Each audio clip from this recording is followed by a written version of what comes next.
오늘 우리에게 주신 하나님의 말씀은 역대상 4장 1절에서 10절까지의 말씀입니다. 역대상 4장 1절에서 10절까지 말씀입니다.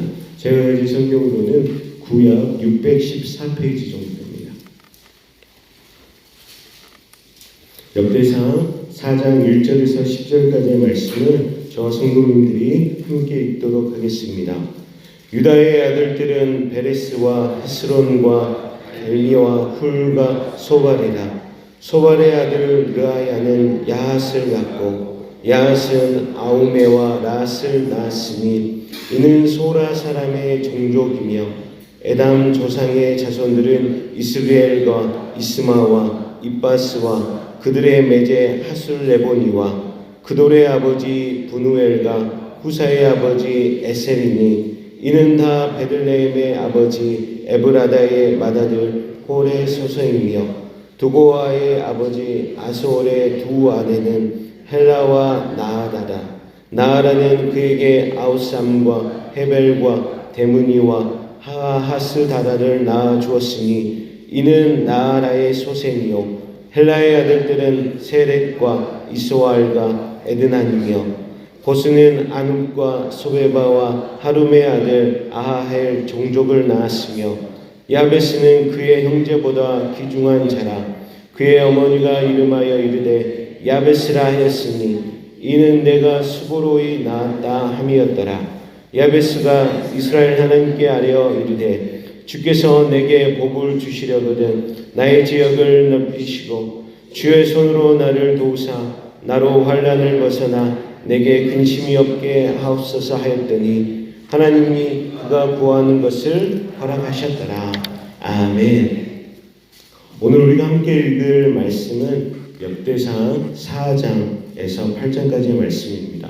역대기는 어제 말씀드린 것처럼 바벨론 포로기 이후 고국으로 돌아와 낙담하고 있는 이스라엘 공동체에게 하나님께서는 쉬지 않으시고 우리와 함께 하시고 역사하고 계심을 믿고 그들의 신앙을 회복하기 위해 기록되었다라고 말씀드렸습니다. 그리고 역대상 4장에서 9장까지의 말씀은 이스라엘 야곱의 12지파의 족보가 기록되고 있습니다.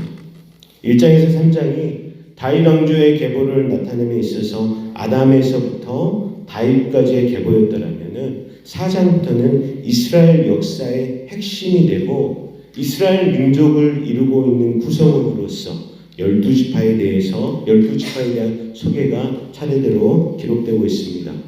본문으로 돌아가서 4장 전반부 1장에서 23절까지의 말씀은 이 통일왕국 건설에 정말 막대한 영향을 끼친 유다 지파의 족보가 기록되고 있습니다. 그리고 나서 24절부터는 시므온 지파가 기록되고 있는데 이 38절 말미에 보면은 그들이 매우 번성한지라. 그리고 42절에서 43절 말씀에 보면은 시므온 자손 중 500명이 세일산으로 가서 거기 숨어 살고 있는 아말렉을 무찌르고 거기 거주하며 살아갔다라고 기록하고 있습니다.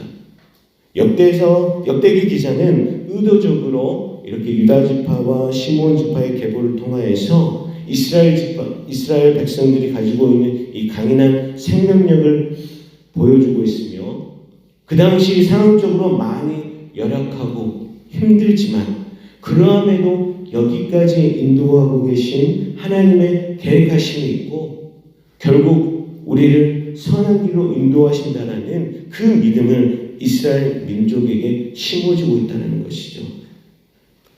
그리고 나서 5장에서는 요단 동편에 있는 이스라엘 지파인 루벤, 갓, 므낫세 반지파의 후손들에 대해서 기록하고 있습니다. 좀 더 살펴보면은 이들 세 지파는 이 세 지파의 사람들은 처음에는 그들은 연합하였습니다. 또 말씀해 보니까 하갈, 여두루, 나비스, 노답 사람들과 전쟁을 하게 되는데 자기들의 힘으로는 싸워서 이길 수 없다는 것을 깨닫고 그들은 마음을 합하였습니다. 그리고 나서 하나님께 의뢰하고 부르짖음으로 하나님께서 그들의 기도를 들으시고 그의 대적들을 물리쳐 주셨다는 것이죠. 그러나 나중에는 그 지파들의 힘이 더욱 강해지자 자신들의 힘으로 얼마든지 전쟁에 승리할 것 같은 그 교만함이 들어와 더 이상 하나님을 찾지 않았습니다. 오히려 하나님을 더 멀리했다라고 기록하고 있습니다. 25절 하반부에 5장 25절 하반부에 보면은 하나님이 그들 앞에서 멸하신 그 땅의 백성들의 신들을 가늠하듯 섬긴지라. 결국 우상 숭배로 인하여서 강대국 아수르에 의해 처참하게 멸망당하고 말았다는 것이죠. 이 세 지파의 모습을 통하여서 우리가 살펴볼 수 있는 것은 하나님을 예배하며 가까이 할 때 하나님은 분명하게 그의 삶들을 축복하신다는 것입니다. 그러나 교만과 죄 가운데 빠져서 하나님을 멀리 있을 때는 결국 멸망함을 우리에게 보여주고 있다는 것입니다. 계속해서 본문 6장은 레위 지파 사람들에 대해서 기록하고 있습니다. 레위 지파의 계보와 그에게 주어진 성읍들에 대해서 기록하고 있는데, 레위 지파는 잘 아시다시피 하나님에 의해서 이스라엘의 종교 지도자가 되어서 성막의 모든 기품을 관리하고 제사를 집례하며 이스라엘 백성들을 위한 의무를 이행하는 듯 이스라엘 사회에 있어서 중추적인 기능을 담당했던 지파가 바로 레위 지파입니다. 바벨론에서 예루살렘으로 돌아온 이들에게 가장 필요한 것이 무엇이겠습니까? 가장 필요하고 회복되어야 할 것은 바로 하나님을 향한 예배의 회복이었습니다. 하나님은 자신의 백성들에게 예배받기를 원하시기에 그들을 구별하여 레위 지파를 세우셨습니다. 레위 지파는 다른 지파 사람들처럼 땅을 분배받은 것이 아니라 그들은 다른 지파들이 분배받은 땅에 속한 성읍들을 하나씩 분배받았다는 것이죠. 하나님께서는 레위 지파를 세우시며 그들을 제사장으로 예배자로 감당해야 할 책임과 사명을 주시고 그 직책을 잘 감당하도록 계속해서 그들을 도우셨다는 것입니다. 마찬가지로 오늘 우리 사랑하는 성도님들 한 사람 한 사람을 하나님께서는 예배자로 세우시길 원하십니다. 그리고 거룩한 제사장으로 택하시며 우리에게 사명을 허락하여 주시고 또한 그 책임을 감당하도록 지금도 도우시고 인도하고 계시는 믿으시는 저와 우리 광주성학교 성도님들 되시길 축복합니다. 그리고 마지막으로 다음으로 7장에서는 요단강을 중심으로 아까 5장에서는 동편이었다면 이번에는 서편 유다 북쪽에 위치했던 지파들에 대해서 기록하고 있습니다. 이사갈, 베냐민, 납달리, 므낫세반, 에브라임, 아셀 지파 순으로 언급되고 있는데 이들은 비록 북이스라엘의 지파지만은 북왕국의 가증한 우상숭배 정책에 반대하여서 유다 왕국으로 귀환했다가 함께 바벨론으로 사로잡혀 갔다 다시 그들에게 섞여서 예루살렘으로 돌아왔다는 것이죠.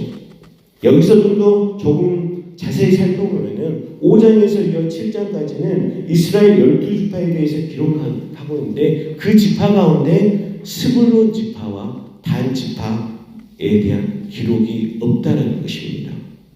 사사기 18장을 보면은 단과 스불론 지파는 끝까지 우상 숭배를 고집하면서 언약 백성으로서의 그 지위를 상실했다는 것을 우리는 살펴볼 수 있습니다.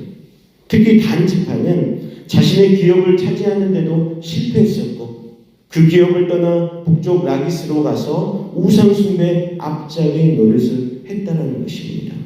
결국 단으로 개명된 이 라기스는 북이스라엘 초대왕 여로보암이 금송아지 우상을 두었던 베델과 함께 하나님을 거역한 우상 숭배의 상징이 되었던 지파가 바로 단 지파입니다. 그것을 기억하시면 좋을 것 같고요. 그리고 우리는 5장에서 7장까지 이 12지파의 그 족보를 통하여서 하나님께서는 얼마나 죄와 우상 숭배를 싫어하시는지에 대해서 우리는 살펴볼 수 있다는 것입니다. 우리도 이를 교훈 삼아 하나님이 싫어하시는 이러한 죄악을 멀리하고 하나님의 말씀대로 살아야 함을 이 족보를 통하여서 우리에게 보여주고 있다는 것입니다. 마지막으로 본문 8장에서는 7장에서 간략하게 소개만 되었던 베냐민 지파의 족보가 더 상세하게 기록되고 있습니다. 그 이유는 이스라엘 포로 귀환 후에 그들이 이스라엘 공동체 내에서 차지했던 비중이 유다 지파 다음으로 컸고 이 베냐민 지파를 통하여서 이스라엘 초대왕 사울이 거기에서 나왔다라는 것이죠. 하지만 사울의 왕조가 일대에서 몰락했음에도 불구하고 베냐민 지파는 사울 왕가의 명맥을 유지하고 크게 번성할 수 있습니다. 특별하게 8장 34절부터 나오는 많은 이름들이 모두 무비보셋의 자손들에 대한 기록이라는 것이죠. 무비보셋은 누구입니까? 사울의 손자였습니다. 요나단의 아들인 이 절뚝발이 무비보셋으로 인하여서 그 자손들은 크게 퍼진 것을 보면은 다윗 왕이 요나단과의 그 언약을 성실하게 이행했다는 것입니다. 그리고 솔로몬의 아들 로보암이 왕위에 올랐을 때 다른 10지파들은 유다를 저버리고 돌아섰을 때 오직 베냐민 지파만은 그 유다 편에 서서 함께 유다 왕국을 세우고 하나님의 나라를 세워가는 데 헌신했다는 것입니다. 그 이면에는 다윗이 베냐민 지파를 원수로 갚지 않고 그들을 향한 하나님의 주권을 인정했다는 것이며 다윗 왕을 통해 그것을 사랑으로 행하신 하나님의 은혜와 섭리가 거기 있었다는 것입니다. 우리 사랑하는 광주성안교회 성도님들, 저희는 간단하게 오늘 역대상 4장부터 8장까지 살펴보았습니다. 이스라엘 12지파의 족보와 유다지파, 레위지파, 베냐민 지파의 기록을 통하여서 우리는 그것을 그냥 족보로만 그러한 기록으로만 끝낼 것이 아니라 이곳에서 하나님은 어떠한 분이신지를 바라봐야 한다는 것이죠. 하나님은 진정으로 자신을 예배하고 따르는 자들을 하나님과 가까이 하는 축복을 누렸다는 것입니다. 또한 하나님께서는 그의 백성들을 통하여서 예배받기를 원하시며 예배 회복을 위해 계속해서 도우시는 분이 바로 하나님이십니다. 그리고 하나님은 그의 선택한 백성 이스라엘을 사랑하시고 그들과 함께 하시며 그분의 섭리 가운데로 인도하신 것처럼 동일하게 하나님께서는 오늘 진정으로 예배하는 자들을 찾으시며 우리를 향하여서 그의 사랑과 은혜를 부어주시고 결국 하나님의 선한 것으로 만드시고 인도하고 계심을 믿으시길 축복합니다. 오늘도 그 은혜와 축복 가운데 오늘 하루의 삶에 하나님을 예배하고 하나님의 영광을 드러내는 우리 사랑하는 광주성악교회 모든 성도님들 되시길 주님의 이름으로 축복합니다. 기도하겠습니다. 하나님 아버지 감사합니다. 오늘도 이 새벽에 말씀의 자리로 우리를 불러주시며 함께 예배하심에 감사드립니다. 사랑의 주님, 하나님의 말씀을 사모하는 마음을 우리에게 늘 허락하여 주시고 매일 말씀 통독과 묵상과 기도를 통해 언제나 우리를 사랑하시며 하나님의 뜻 안에서 인도하고 계시는 하나님의 선하신 뜻을 깨달아 믿음의 삶을 살아갈 수 있도록 인도하여 주시옵소서. 그리하여서 마음과 진정을 다해 하나님을 예배하며 하나님의 사랑과 은혜의 축복을 누리며 살아갈 수 있도록 성령 하나님 함께하여 주시옵소서. 오늘 생일을 맞은 성도를 위하여서 기도합니다. 사랑 17구역 김준영 성도, 하나님과 동행하며 하나님께서 기뻐하시는 믿음의 삶을 살아가도록 가족의 화목하고 평안하며 자녀 김예성의 앞길에 하나님의 축복이 넘치도록 주님 축복하여 주시옵소서. 주님께서 이 복된 날에 김준영 성도와 그 가정을 축복하여 주시고 은혜를 더하여 주시며 자녀를 복된 길로 인도하여 주실 줄로 믿습니다. 주님께 감사하는 마음으로 일천번제와 감사의 말을 드립니다. 여호와는 나의 목자시니 내가 부족함이 없으리로다. 임상훈 청년 하나님께 1,000번째 드렸습니다. 믿음의 신앙이 회복되어 주님과 동행하는 삶을 살게 하여 주시옵소서. 범사에 감사하며 항상 기뻐하는 삶을 살게 하여 주시옵소서. 강영재 강의로 하나님께 1,000번째 드립니다. 주님께 감사하는 마음으로 1,000번째를 드립니다. 마음과 정성을 다해 드리는 이 손길 가운데 주님께서 함께하여 주시고 차고 넘치게 축복을 더하여 주셔서 더 감사하는 마음으로 예배하며 하나님께 드릴 수 있도록 주님 은혜를 부어 주시옵소서. 여러 가지 기도와 감사함을 드리는 예배를 드리는 손길마다 주님께서 기억하여 주시고 주님께서 축복하여 주시고 그들의 삶이 성령으로 충만하게 역사하여 주시옵소서. 오늘도 우리 사랑하는 광주성황교회 모든 교우들의 가정과 자녀들과 사업장을 지켜주시고 하나님 나라의 백성으로 하나님의 영광을 위해 살아가는 믿음의 가정과 믿음의 사업장이 되도록 은혜를 더하여 주시옵소서. 특별히 몸이 아픈 성도들이 있습니까? 마음이 아픈 성도들이 있습니까? 오늘 치료자 되신 주님께서 찾아가셔서 어루만지시고 치료하여 주시고 상한 마음 위로하여 주시고 회복시켜 주실 줄로 믿습니다. 특별하게 우리 사랑하는 담임 목사님 부산 도날개 세미나 가운데 있습니다. 하나님 영육간의 강건함을 더하여 주시고 이 세미나를 통하여서 하나님 정말 그의 삶을 정말 성령으로 충만케 또 교회를 향한 마음과 사랑이 회복될 수 있도록 주님께서 함께하여 주시고 하나님께서 은혜를 더하여 주시옵소서. 주님께 감사를 드리오며 예수님의 거룩하신 이름으로 축복하오며 기도드리옵나이다. 아멘.